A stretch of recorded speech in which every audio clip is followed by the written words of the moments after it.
2021. This event is organized by FinTech Convergence Council and the Payment Council of India of the Internet and Mobile Association of India. Joining me here on stage on the panel discussion on the topic Future of Technology in Financial Markets, I'm joined by Ms. Pooja Ganeshan, Product Manager, Refinitiv. I'm joined by Dr. Kailash Nath, Chief Technology Officer, Zerodha. We have Mr. Rohit Ambosta, Head New Solutions Group, ICICI Direct. And we have Mr. Neeraj Singh, co-founder and CTO of Grow.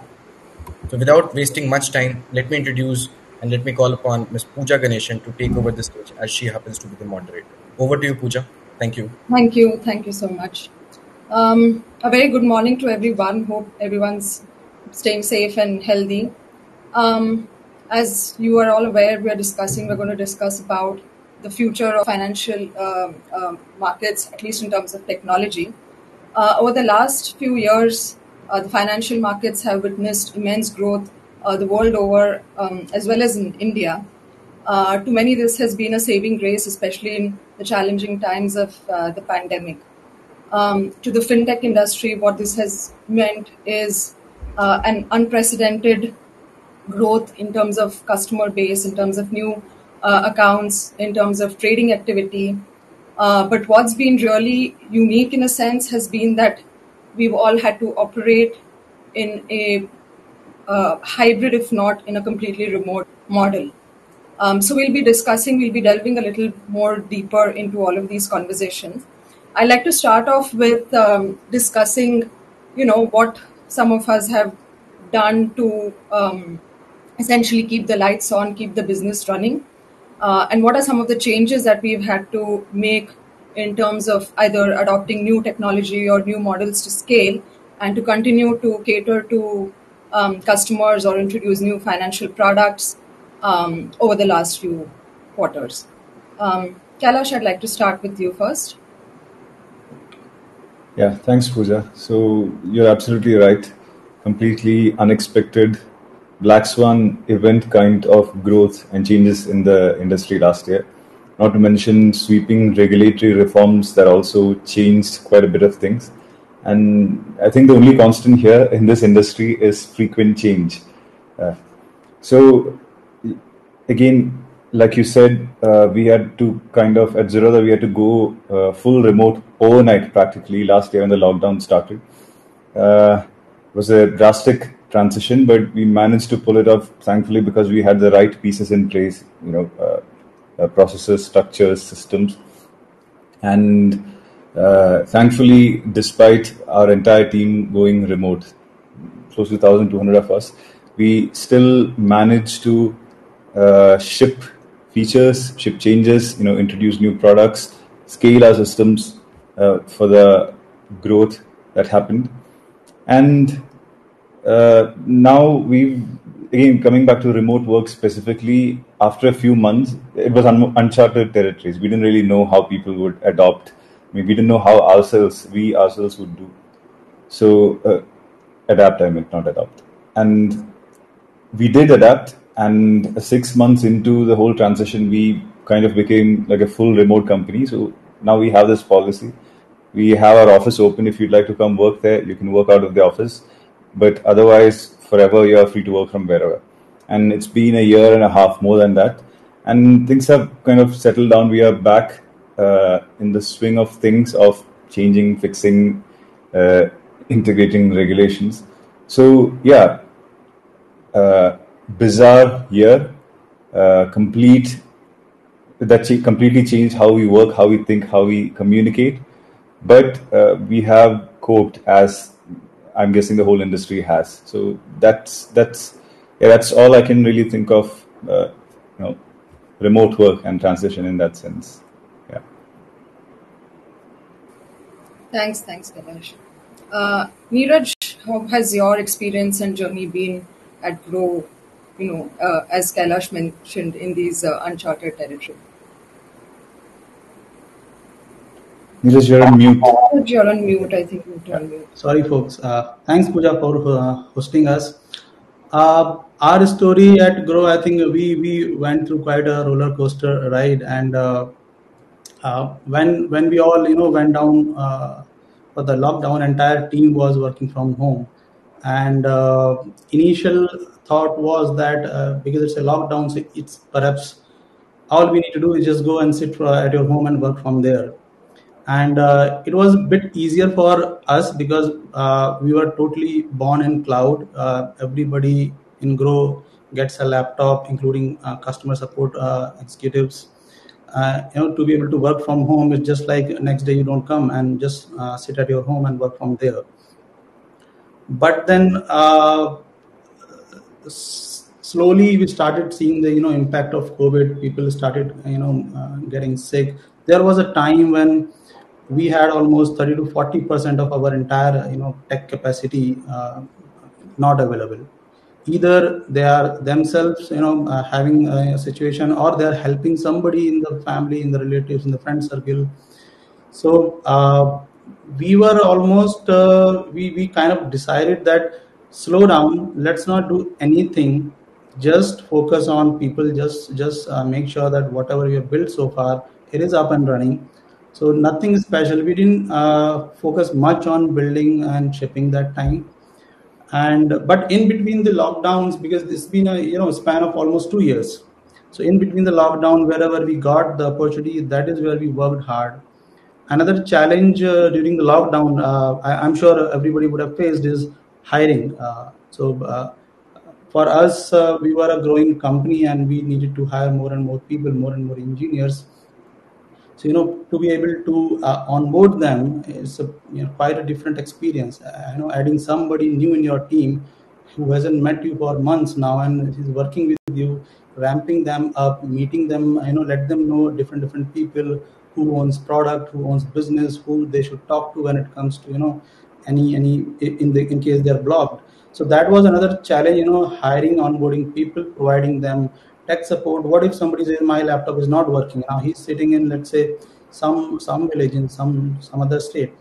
So to be able to provide them the tech support, that was a little challenging. But overall, because our entire infra is on cloud and everything that we have built so far, we don't have any physical asset on premises.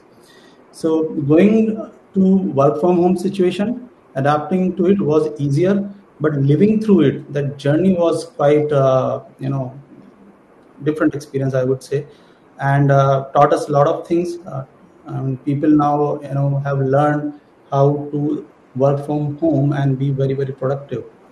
How to you talked about hybrid model also, right? I think a lot of people are exploring that also. And as per the regulation, I think during these times, a lot of new regulations came, and I think that was necessary also, because in finance, I think this is a term, and everybody knows maker and checker. So there should always be a checker, and they always tell you what is the right way to build a certain product or process. So we of course did that, but not much development on the feature sides. Okay, that's interesting to know. At least I think the people element of the situation has been the most impacted.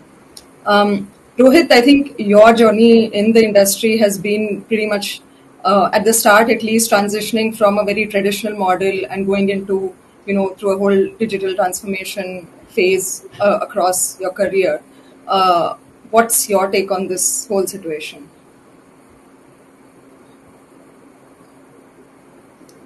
Rohit, you're on mute. You're not audible.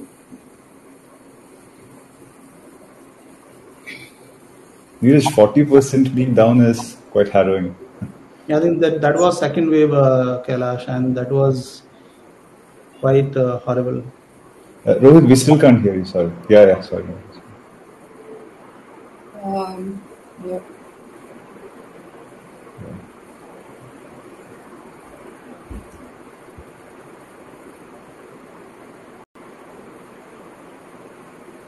Okay, I think tech issues, remote working, we've all gone through this. Probably we'll let Rohit join in and discuss this. But so I actually wanted to touch upon, obviously this was a very unique situation, but we know the landscape of the financial markets is constantly changing, be it in terms of regulations, like you mentioned, be it in terms of the demographic structure of, the participants. We now have, right from millennials or Gen Y, whatever you want to call that demographic term, Can You you are. can you hear me now? Sorry, Hey, hi Rohit. Yes, Yeah. you're audible now. So I'll I let just logged you. off and logged in. Okay, no, it's better now. We can hear. So I'll probably we'll discuss, and then I can come back to you, and we can you can share your thoughts, your take on both these things. Essentially, the new wave of market participants are a lot more tech savvy, are a lot more financially aware than a few generations ago. There's a lot more focus on things like having, from a technology standpoint, having high availability, BCP, ensuring that the system is up and able to cater to all of the market participants. With this, these dynamics and not just regulations, right? Even in terms of introducing either new markets, venues, or financial products, what can we do as an industry collectively from a technology standpoint to ensure that we are ready and we can future proof our business and operations? If you can share your thoughts on that. Kailash? Yeah, so I don't really know if there's an answer to this. When you say BCP, uptime, reliability, these are all really complex and broad terms.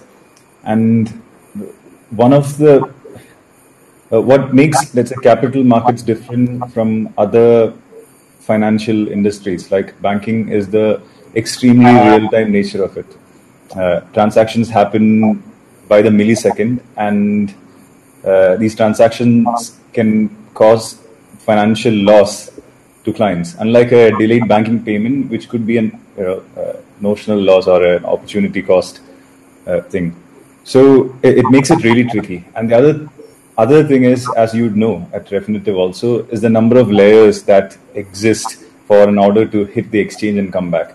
So the number of dependencies on critical and ancient underlying industry infrastructure, because this is a segment that has transitioned, a really old industry that has transitioned from offline to online in quick time.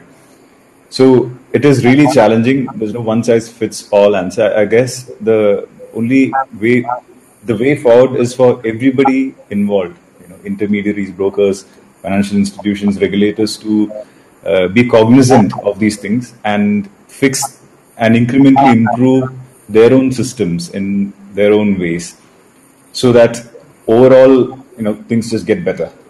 That's the only thing I can really think of. Everybody has to do their bit to improve their system, so that the industry collectively, all the layers improve.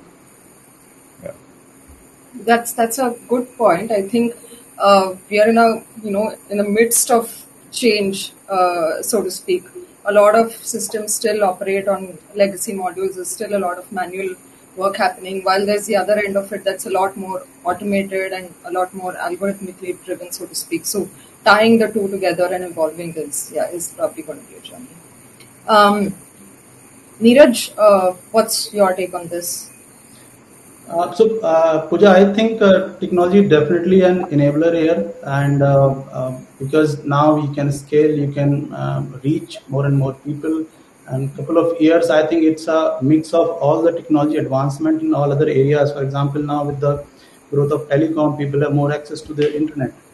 People have smartphones, right? So I think it's a mix where you have to build infra, where you have to build technology pieces. As Kailash said, there are multiple layers if you talk about investing, an order goes through, and all these layers are owned by different private public sectors, right? And adoption in technology perhaps they will do on their own pace, but will that make us grow, or will that make our business perhaps more you can say enable us to reach more and more customer? I think that is a different question for me, because up to a certain extent it will become a kind of commodity also, because everyone will have access to technology, be it fintech or agri-tech, right? What matters here is that how much every entity in that layer is focused on solving customers' problem, be it regulators or be it any fintech provider. And I think core businesses will be core business. For example, investing as a business, there are multiple parties. Everybody does their own part. while handling customer problems. But the challenge for us is still that we are a big nation and a lot of people have access to now internet. uh, they can do e-commerce, they can book Ola, Uber, they can book online flight tickets, but they won't invest. And I think that is a bigger problem for us to solve. And I think technology plays an important role to be able to reach these people, to be able to educate these people. And because this stock market investing is for everyone, but still people don't realize and use it, right? So my take is that technology enables you certainly, and it's vital to the entire business. But to expand it, to take it to the next level, we need more focus on the user experience. That's a good point. Rohit, there are a couple of things yeah, we can hear you now. That's great. Yes, yeah. So I don't know if you caught both the. No, I didn't catch the second question, but I was trying to reconstruct the question, which was Kailash and Neeraj was saying, but I was not able. Both of them gave very unique perspectives, so I could not get the original question. Okay. So I was basically, we were trying to assess, what more can we do given obviously the situation that we've been in has been unprecedented in the last 2 years. But going forward, how do we, help technology future-proof the business and across various aspects, be it regulations, basically growing, changing customer behaviors and all of that. Yeah, so I'll just add for the first question also, I think what Neeraj said, that some brokers were born digitally. And at the start of COVID, I was at Angel Broking, and now lately I moved on to ICS. So I can tell you there, some changes that we brought about since 2015, since I joined, we brought everybody onto the mobile, and that helped us, not needing to buy a huge number of laptops when COVID hit. So people were already, working, from anywhere, and the concept was coming in. What COVID did, some of the beautiful silver linings that COVID did, it showed management that people can be far more productive and they don't need to come into office. There are various ways that we can monitor productivity, and I think that was one of the biggest points. For example, earlier we used to see people working till 10 o'clock in the office, and you say, okay, that guy is working very hard. But today we could see the team's velocity in terms of how fast features go live, and we could see the velocity pump up because we were using tools like Jira, etc., to manage the tech team. We could see the velocity would pump up. People enjoy the fact that they do not have to spend 4 hours in traffic. It brought us so close to our families. My kid is down playing. Though I locked the door, they managed to unlock, and one kid came in. It brought us so close to our families. So COVID, I do understand there was a lot of bad things that came about, but there were a lot of silver linings, and I thank God, that we were one of the few that could actually, take advantage, and go ahead and not go backwards. So COVID did a lot of things. The fintech industry, you rightly said, it was able to move forward. Those companies that were able to adjust quickly really actually moved forward. And in terms of the second question, there's lots we can do, Pooja. This is just the start. It's very, very exciting time. Zerodha's, Rolls, Paytm, they're showing us, we can actually bring in a full integrated solution to a client, from his wallet to buying insurance to your general insurance, medical insurance. How do we make these products easy? Because the mobile now is reaching everybody, right? From the tier 2, tier 3 cities, you can see where all the clients are coming in from. We need to bring these financial products to them in a very simplified manner, and they are consuming this information. They are looking at information. So the person who is able to give a very good client experience, here Kailash is right about the regulatory. They will have to keep on, allowing us, the broking houses, to get new products in, act as proper aggregators, and I think there's lots more we can do. It's just very exciting. That's interesting, Rohit. Thanks for that take. In this context, right, I wanted to actually touch upon some of the areas, if you can discuss, which are, which you feel will spiral, say, the next wave of, I know disruption is a slightly overused term, but essentially just that, right? There's a lot of work happening in AI, ML, or even, something which may not be as visible or cognizant to customers, but which help in improving internal efficiencies and ultimately, improve the customer experience and So, what are some of the areas that interest you? I would ask. Neeraj, you're on mute. AI ML, of course, it solves very predefined problems in fintech space. But I still feel that more than AI ML. So I was going through one of the articles which Kailash wrote. I think you need to be practical and you need more common sense than AI ML. So today in our country, the kind of problems that we want to solve, the kind of products that we want to build, they need more of the common sense, more of a practical thinking rather than AI ML. AI ML definitely helps in your decision making, in figuring out what's going on with your data, but it is also limited by the quality and quantity of your data. If you have both of them less, it won't help you much, right? So definitely a lot of industries use it, and it has a scope in fintech as well, where you apply them. It helps you in making decisions. For example, your KYC document. So you can definitely apply AI ML model to figure out a fake versus genuine document, right? So it has its own space, and I think a lot of people are using it as well. But more than that, I think personally I focus a lot on very small and simple problems. For example, any customer support executive taking a customer query and solving it, and if it is taking up minutes of time, can you build something to enable him to answer customer's query in a less than 1 minute, let's say? So you can, thousands of query comes, let's say, and you can save a lot of minutes by doing so. So small innovation, helping operations team, helping your customers, helping your business, I think they matter a lot and saves a lot of time as well as money. Another thing that you talked about, disruption, I think with the lot of fintechs emerging, that is a misused word, because fintechs are not going to radically change anything in the core business, be it stock market, be it banking or anything. Fintechs is more of a, there's a core business and then there is a, technology. If you put them together and whoever is able to partner that in the right way, perhaps go faster than other. So it is not there to disrupt. I think it is there to expand and to make more and more people use those products, be it banking product or investing products. It's more about including more and more people into that journey. So I think that's my view on that side.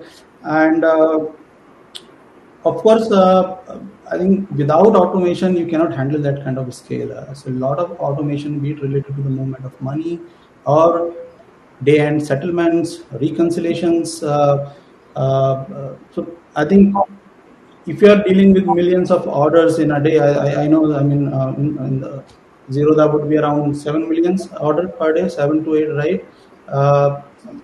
At that level, I think automation is a key to handle a lot of these things, and a lot of monitoring, surveillance. You need to build those kind of tools. So definitely there is a role, and the combination of core services and finance, and that is why we call it fintech, because it's both hand in hand, and that is how you can build, because core businesses will remain as it is.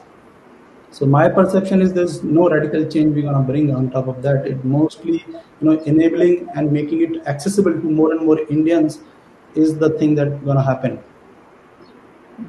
How do we do that? I mean, how do we democratize technology, make it more accessible to people? Probably, Kailash, I'll get to you and we could discuss a little bit more on that, because that seems to be a big thing, right? To make the markets a lot more accessible to investors who probably haven't, who are probably aware of it but haven't actually gone down to investing in markets. Kailash. Yeah, sorry. Yeah, I agree with Neeraj. There isn't any specific thing or technology or set of technologies that I can think of will change anything. I mean, there is an abundance of technology, way more software than one would ever need to build anything that you want. So it's just about picking the right tools for the right job and solving little problems incrementally. Of course, there was this big jump over the last 5-6 years from a highly non-modern technology infrastructure in this retail investment sector to easily accessible smartphone apps. And there are, including ours, there are so many options out there in the market. People can just download, sign up, log in, no physical documents. So that massive leap has already happened. Now everything from here on it'll just be incremental. Now, speaking of inclusion and making things more accessible, I think it's not really, for a country like India, it's not really a technology problem anymore. I mean, all of us offer smartphone apps, but how many people have smartphones? Or the savviness to operate certain things, or awareness of complex financial concepts, or forget all of that, enough money to set aside and invest. So the next big wave, I mean, whatever you want to call it, it's a more structural, systemic, societal problem than any app or technology or AI ML problem. I don't really have an answer, but I'm guessing these things will come incrementally with technology, with policy, with everything slowly. So it's really intrinsically tied to the country's prosperity, really, not really an AI ML problem. Those are just tools that help with. That's my view. Yeah. Rohit? Yeah. See, if you look at the broking industry, pre-2015 and almost 2015 onwards, the way that we are doing business is different. Okay, there was a lot of physical interaction first. Now it's becoming digital. So a lot of the brokers have realized that the way of doing business is different. The entire acquisition is different. You don't have a guy coming over to your house, talking to your product, and then taking your forms and making you sign in 10 places, right? And then he goes and fills the form up, and then your account opens after 5 days. The entire way of doing business is different. Acquisition is one thing. Now, technology, what brokers or what some of the broking houses have quickly understood is that technology is giving you tools to work in this changing environment, right? For example, the acquisition on the app is happening on the app. The person downloads your app, he browses your app, he looks at your features, he looks at, okay, what are the products you offer, then he takes a decision to buy it, then he opens his account.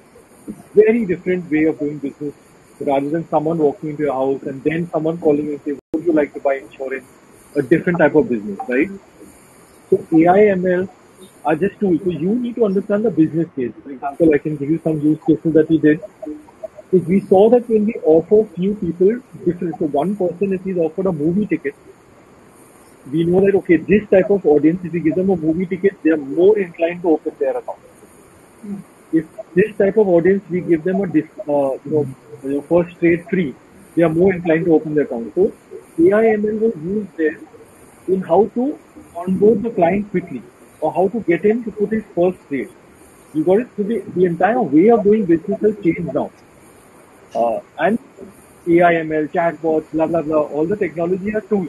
You, as Kailash has rightly said, you have to understand which tool to pick up, use, and you have to take a quick decision. If you're failing, fail fast. Throw it out, get the next tool. You're not married to any technology out there. That's the beauty. Earlier, you would have a full legacy system. If you wanted to change the system, I mean, you would go nuts, right? Change the system. Today, you can take a technology, you can put it in, test it, don't like it, throw it out. And trust me, there's A/B testing on apps where we used to show one client one screen, another client is seeing another screen, and then see navigating better. So journey is for A/B testing. Yeah. Right? It's a These lot are things that were unheard earlier. Yeah.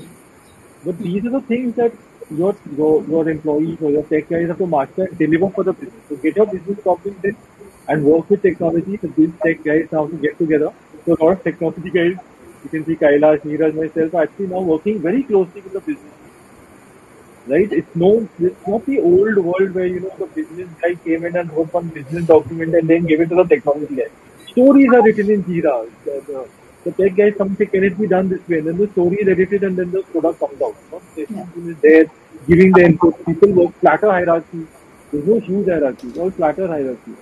So very different way. We are working in a different way now. And whoever is able to understand this will understand that in the end we are only solving the client's problem. Don't get so excited about AI, ML and things like that. You are solving a client's problem. If he wants to buy a share, if he doesn't understand English, is your app available in Hindi or not? Very simple things are that, right? That's what we are cracking. We are trying to crack the client experience using technology, etc.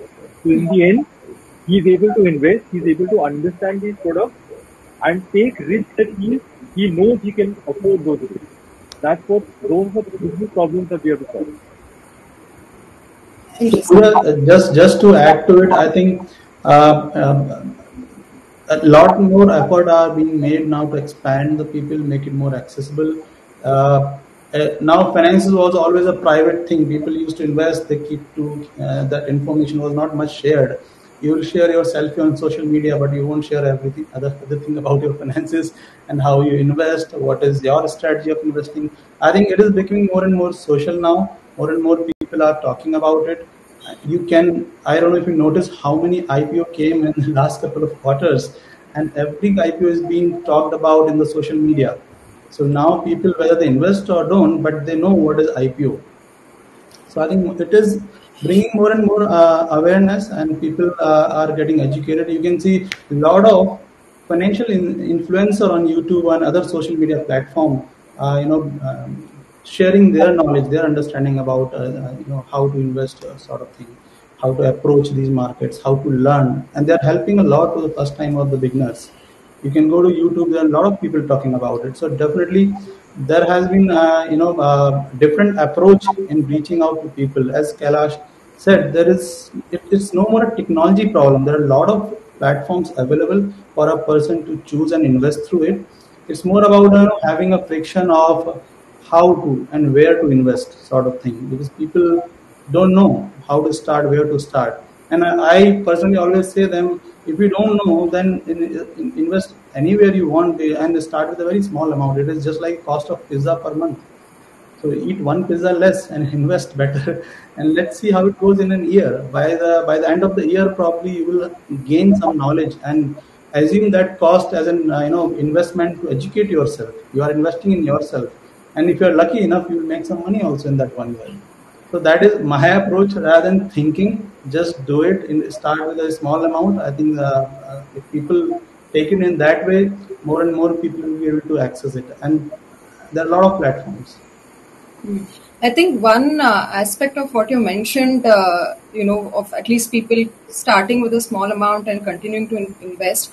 Over the last few years, I think most people who have entered the markets have more or less made money simply because the market has been in that sort of a cycle. We've actually not probably seen, bearish cycle, so to speak, since this expansion and, of either new investors coming in or being a lot more digital and mobile oriented. So probably we will have to see how that goes, right? Either it could be triggered through increased volatility or whatever, but ensuring that the systems are up and running and continue to serve customers during those times. I think the last big thing we saw was several people's memory spans are quite short, so maybe lot of people who have entered the markets haven't really experienced that phase of the markets as well. So any thoughts on that? Like, how do we, is there something that we can do from a tech standpoint or maybe even financial awareness standpoint to keep investors safeguarded, so to speak? I think that is true to some extent, because people who entered the market in the last 1 year or 2 years, I think they have seen the bull run and made a lot of money. But that is not the true picture, I would say. In a longer run, I think everybody who's investing must be looking at the graph also, that how markets have been doing in the past couple of years, and whichever stocks or product they pick to invest in, and they'll definitely go through a basic analysis. But yeah, because we have been, just markets are growing and going crazy. A lot of people haven't seen a down cycle, right? There might be one, but when, nobody knows.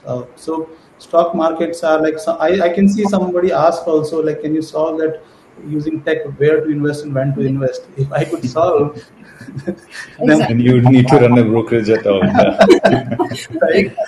Then you will be like next to God. Now I can tell you how to become, a billionaire, how to become rich.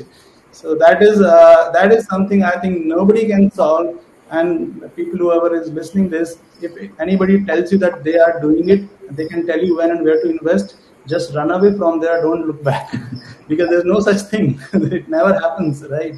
So yeah, perception of current market growing. I think people understand and they are doing their basic homework. I'm hoping, as a responsible platform, it is our duty to make sure that we give enough nudges to the customers whenever they are taking unnecessary risk. And I think those capability people should build and constantly make sure that we are not allowing them to take unwanted risk, or if they are taking it, we are at least telling them that this is really a risk and you really want to go for it. So they are aware. People should be aware. At least before taking calls, they can go back and look why this is a risk, what can go wrong, sort of thing, and help them, to lose their money, not to lose their money, basically. So that is one important thing. I think as a tech platform, you can figure out a lot of behavioral patterns which you can apply and see if the person is just rushing and the tendency of losing money is high, so we can nudge them. And those kind of things we can do. And definitely a lot of these platforms, they have their own education section where they talk about all these things, how to make a safe investment, how to look it from a long-term perspective, not just short cycle of bull, make some money and imagine that you will make same kind of money all the time. It's not possible. So I think that is very, very important for investors to understand. It's a long-term game. Traders, that is a different mindset, I think, and that needs, again, a lot of experience and understanding, a lot of technical analysis. I think Kailash can talk more about it. Yeah, I was actually going to ask you, Kailash, if you have, if you can share some stats of how you've helped prevent, say, risky trades or stuff like that through some of the features on the platform. And if there's anything else you think that we can do. I think at the end of the day, it comes to not losing money, not even saying making profits, but really not losing money. So when people start losing money, right, the best looking UI, the nicest onboarding experience, the coolest technology, all of those things immediately become, they all become meaningless. None of these things matter at the end of the day if somebody is losing money. So I think, are there steps that modern stockbrokers with nice technology and platforms can do to prevent people from losing money? I don't really think so. Of course, you can help. There are lots of little incremental things that can just increase the odds of somebody not losing money slightly. But the moment they start losing money, all the technology is waste. They just don't care. They'll close the app and never come back. So it's very important for institutions in this industry, like ourselves, to be very cognizant of this simple ground reality that nothing matters if users lose money. So what are these incremental things that we could do? Firstly, it's philosophically, don't push people to trade. Recommendations inducing people to trade. So we don't do any of those things. We never send recommendations. We never induce people to trade. We don't do promotions or ads or anything that might, attract people to trade. I know it sounds a little ironic because we are a stockbroker at the end of the day, and stockbrokers facilitate access. And we were talking about access earlier, right? But there is no guarantee that the access that you're giving to someone who's taking access to the markets via you is aware of the risks. You can only hope that, the stuff that you're doing to make them aware of the risk, education, whatever, they've grasped it. But the ground reality is that most people are completely unaware of the risks. And especially when markets go up, like we've all just discussed, markets have been going up. The exuberance with which, especially young folks join the markets, and it's so easily accessible, right? You download the app, sign up, you're logged in. There's no time for understanding complex financial concepts. So it is a philosophical question, really, but there are common sense steps that you can take. There are definitive financial instruments that are really risky to trade. So somebody, let's say with a certain account balance, if they're trying to take a trade which might have a huge impact, simple math, you could warn them and hope that they will care about the warning. I'm pretty sure 95 or 99% of the people, any warning, they just dismiss it, they don't care. But you can try and do that. We also outright block certain financial certain instruments that we deem to be extremely risky. So there are these pump and dump social scams. You get an SMS saying this is going up in the next 3 days, buy, stuff like that. Those stocks we just blocklist completely, and you can't even trade. We show a reason saying there is an active pump and dump scam. Now users are annoyed, by the way. They don't often appreciate. They're like, it's my decision, let me trade this. But we're like, unfortunately, no, this is a policy. But with these little steps, we've been able to reduce phishing and fraud complaints significantly. Data enough to prove that the number of cybercrime complaints that come, or the number of complaints that come of financial loss investing in a dodgy instrument, these have all come down significantly because of these steps. But this is just a drop in the bucket. At the end of the day, people are still, doing F&O trades, doing investments with zero research and, losing money. But there's only so much you can do. We can only try to educate people and hope that they have the self-awareness to learn the risks. So yeah, that's our view, that's our approach. That's interesting. Rohit, your take? Yes. So I think what Kailash said is correct. So I think we have to slowly start working. I don't know how we can minimize the risk totally. I don't think we'll be able to minimize the risk, because in the end you're investing in a company, right? Whether it's through a mutual fund or directly in the stock, and there can be something that can go wrong in the company, right? Yeah. So we may never be able to bring down the risk to zero, but we have to work on bringing down the risk. So yes, one is the regulatory body has brought in a lot of things. So now to see trading on F&O and things, you need a lot more money, So it's not very easy to do a futures trade. Yes, it's still easy to do an options trade, right? Like a lottery. You see the market is going up, or that particular stock is going up, you can buy an option. So it's like a lottery. If you're buying it, then you have a limited loss to the amount of money that you're given. Only very few people will actually write an option. So we work on minimizing the risk, and then we start partnering. So for example, there are many people who now bring up that very complex financial report in a very simple way, and they'll show you is this stock highly valued or not so very valued? Where is the valuation? So people can consume that information easily, and then go on making more and more educated decisions. What is going right for the company? For example, the losses have dropped, etc., or the profits have increased. So they tell you in plain English. So it becomes very easy now for the consumer now to read that report, and then someone may have told him to buy a stock, but then he reads a report giving him everything, and then takes an educated decision. Then there are the robo-advisory players, who are actually giving you curated portfolios who have back-tested their data. So I know many people that even if the market tanks 10%, their portfolio will only tank 5%.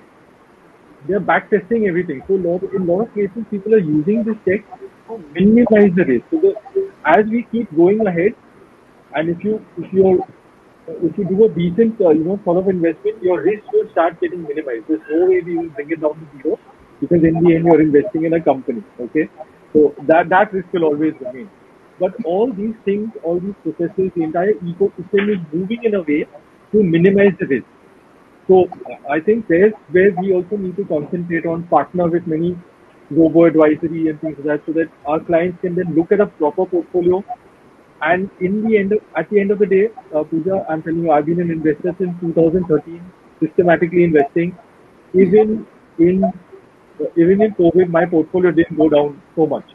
So you will always see the market is going after that. Look at the market, it's going after that. It's not going down like this, but these ups and downs you can't time. So we are only trying to educate the investor, be systematic, be disciplined in your investment. And what Kailash has said, a lot of brokers keep telling you that this is a little dangerous stock. Look at all those secrets, and then you can put a large part of your money in a disciplined manner, and you can run that risk with a 2%, 3%, or 10% of your capital. So we actually need to work to bring down the risk, and this is what is being done currently. And I'm sure with the regulatory bodies and brokers, such as Zerodha, Grow, and ICICI, we can all now bring solutions to the clients that if they want to minimize the risk, they need to follow the path on the app. Yeah. It's ultimately the choice of the investor, right? In the sense that what is the information that they're willing to consume and actually use, despite the fact. I mean, that's also I don't know if it's a problem, but there's an information barrage of information available, probably an information overload, so to speak. And a lot of players are, I think, coming up with ways to make it a more visual medium, because we know people, at least the newer generation, doesn't like reading pages and pages and articles, long articles. They prefer, using visual mediums, and or like stuff like podcasts and all of this has become so popular now, just in terms of information exchange and all of that. Probably that might help increase that awareness, but ultimately it's what a person chooses to do. One interesting thing that I wanted to mention, Rohit, was I think that it's been over 10 years now, but what we saw in 2000, probably 8 to 10, that period, that cycle again, it's like a blip in the entire cycle, right? So far, and we probably haven't seen something that massive.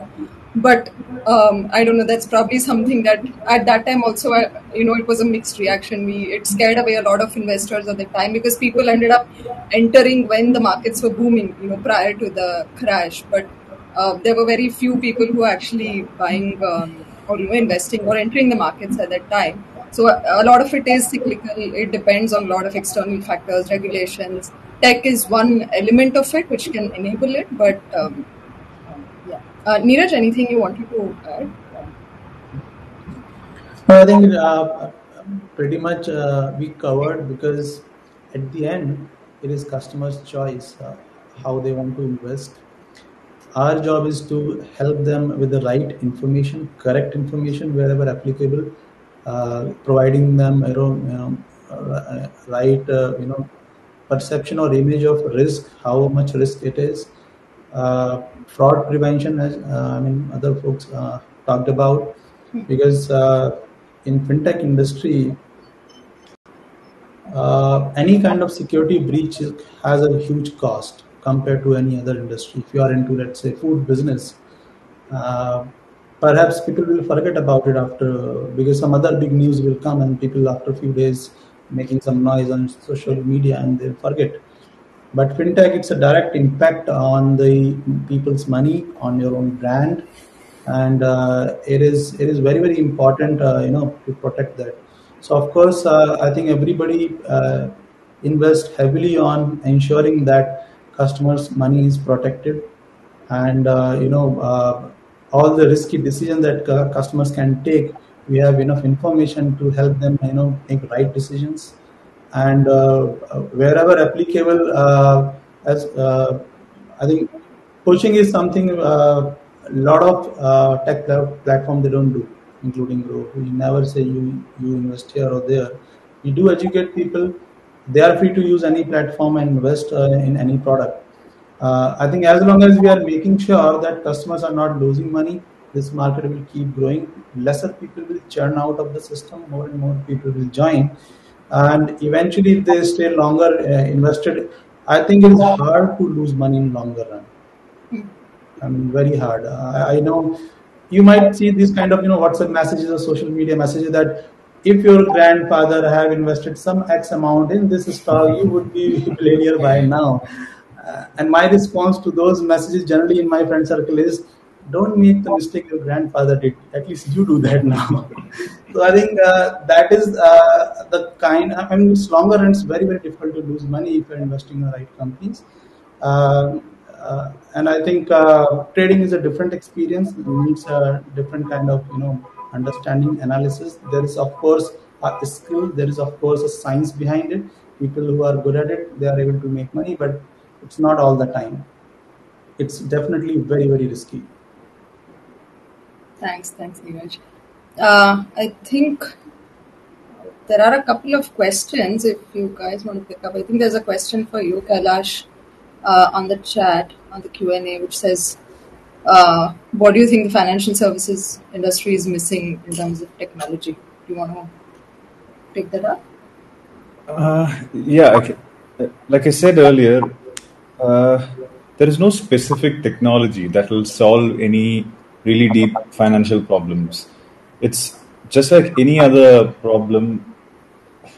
it's a combination of existing tools and technologies. I can't think of a single silver bullet technology that will come tomorrow and solve a big financial problem. And of course, people have talked about AI, ML solving financial problems for a long time, but I think they've also turned out to be just incremental improvements. There's no big bang artificial AI/ML system today that reduces risk drastically. Although people have been talking about it for a long time, so nothing. There is no big bang technology that I can think of. It'll just be small incremental improvements.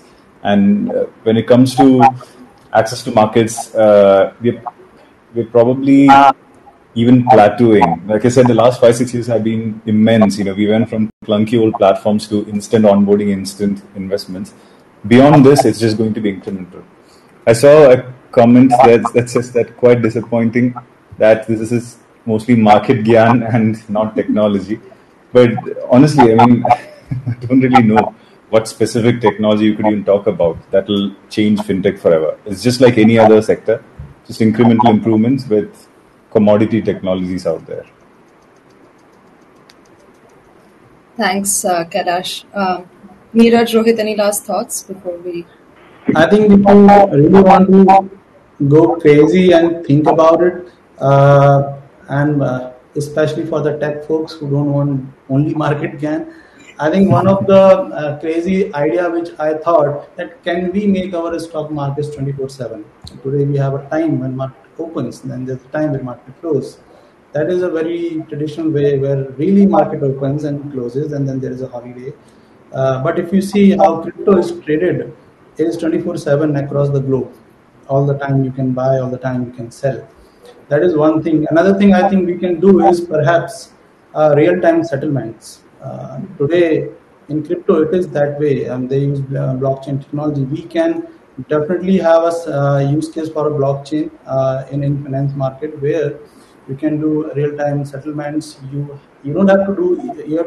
Users don't have to go through this. When they are selling from their DP, putting that pins and all, which delays the entire process. That experience can be enhanced. Definitely, EDIS is not required if you have blockchain, because that key to be able to put your equity into your account and take it out will be under your control, right? So that is one thing which I think eventually there might be certain POCs or perhaps some startup somewhere exploring those thoughts, and definitely a lot more fintech company gonna come in coming times,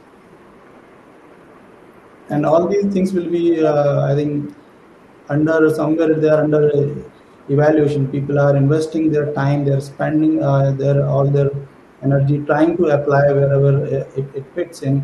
But at the end, as it's been said, there are multiple entities, not just about one person having the entire control and able to move faster and change everything. You have to take a holistic view, because you have to think about end to end. Where can we apply what and how can we change? But these are just the thoughts, ideas, which perhaps are possible, but takes a lot of considerable effort. Before that, we have a lot of other problems to solve in our market. Yeah, I think at the end of the day, solving the business problems, we're using tech. I mean, I really don't know what we can speak on technology, but I've come from the .NET days to Java and Golang and Python. All I would tell technology is don't get married to a tech, right? Be ready to understand what tech you can use where. If it's not working, don't fret, dump it, and go ahead and take up the next challenge. I mean, the excitement is in taking a tech and solving the business problem. I mean, tech alone is not exciting. That, according to me, should be the take. How do we solve the business problems? How do we bring out a good client experience? That is the fun, and then technology becomes so interesting. Technology on its own, I don't think will be that interesting. It's only interesting because it's helping solve business problems. You take a mobile phone, you take a Bluetooth, anything. It solved a problem. That's it. Yeah. Great. It was wonderful talking to all of you, Kailash, Rohit, Neeraj. Thank you so much. Let me check if Vivek can. I don't think we've had time to answer all of the questions, but in this time, I think this is one subject that we can keep talking about for hours on end. So. I think a lot of good questions. Can we get a list? Maybe we can reply offline and publish. I think there's one good question saying, will the CFO be replaced by the CTO? So my answer to that is all these CXOs will need to understand technology. I don't think they'll be replaced, but I think maybe technical decision makers will start getting center stage. Yeah. Because how can non-technical people make big technical decisions that determine the future of a company, right? That era is over. If you don't let technical decision makers do technical decisions, it's just, there's no future. So, yeah.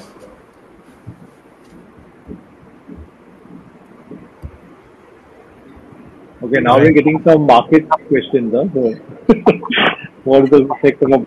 These are pure market questions. I have no idea. I've never invested or traded. So.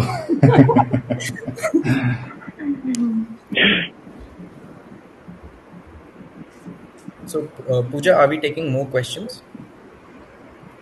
I mean, there are quite a few, but as Neeraj suggested, probably if there's a way for us to collate this and respond to some of these offline, we could probably try to do that. Sure. I'll post my email ID here for the audience who are currently watching us. I'll quickly post my email ID here, and I would be the point of contact between you guys and the panel here. So I will quickly forward you all the questions, Mr. Ambosta, Mr. Nath, and Mr. Singh, so that you can take it forward from there. Great, thank you so much. So on that note, thank you, Pooja, thank you, Mr. Ambosta, thank you, Mr. Singh, and thank you, Mr. Nath, for taking out time and sharing your insights on how technology can be instrumental in the financial market. What are the challenges, the entire ecosystem. I'm sure it would have been a good, engaging experience for our audience as well. On that note, I would like to thank our sponsors, Razorpay, Amazon Pay, WhatsApp, in association with Google Pay, Open Financial Technologies, our digital payments partner, Cashfree Payments. Thank you so much, ladies and gentlemen. Have a wonderful day. Thank you. Bye. Thanks, everyone. Thank you.